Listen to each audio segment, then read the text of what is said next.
बात करने वाला हूँ एक चमकते सितारे को लेकर के,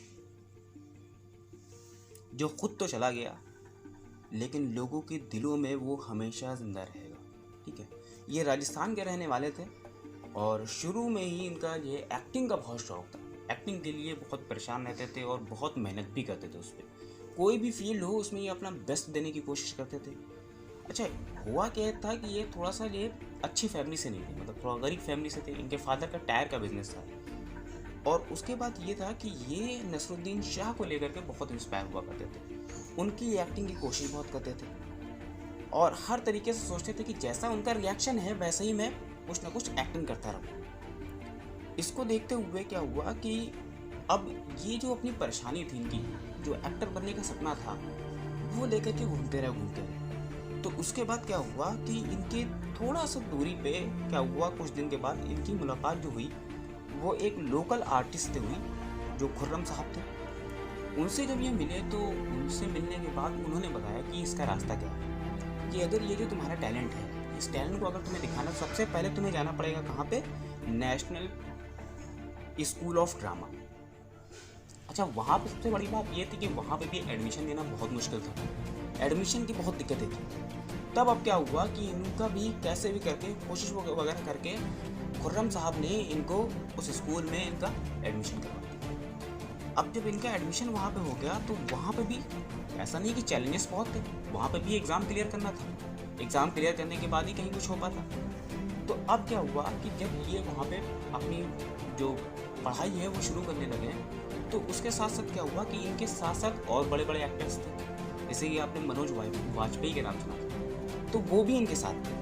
और क्या हुआ कि जब पूरी वहाँ पे पढ़ाई पूरी हो गई तो उस एग्ज़ाम को इन्होंने क्रैक कर लिया और मनोज वाजपेयी ने नहीं किया। तो ये अकेले में मेहनत बहुत करते थे।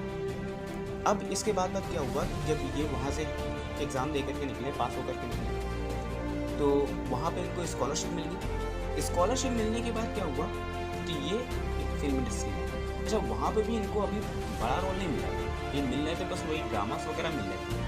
तो अब इसके बाद क्या हुआ कि इनको एक सलाम बॉम्बे बहुत अच्छी काफ़ी टाइम तक चली थी, उसमें इनको रोल मिला, वो भी करेंगे। और उसके बाद क्या हुआ कि एक चंद्रकांता सीरियल थी, उसमें भी इनको काम मिल गया। तो अब ये उसमें काम करते रहे, तो इसके साथ साथ क्या हो गया कि ये देखते रहे, चलता गया। लेकिन तब भी क्या था कि ये पूरी तरीके से सेटिस्फाई नहीं थे उससे, क्योंकि इनको पता था कि मुझे यहाँ रुकना ही नहीं, मैं यहाँ के लिए हूँ ही नहीं। तब इसके बाद क्या करा कि इन्होंने क्या करा, खुद पे मेहनत करना शुरू किया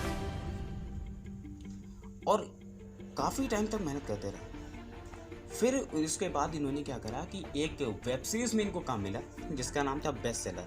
अच्छा, बेस्ट सेलर में भी इन्होंने क्या करा, जैसा उसका नाम था वैसे इन्होंने काम करा, अपना बेस्ट दिया पूरी तरीके से, ये अपना खुद मेहनत करते रहे और मेहनत करने के बाद उसमें काम करना शुरू करा।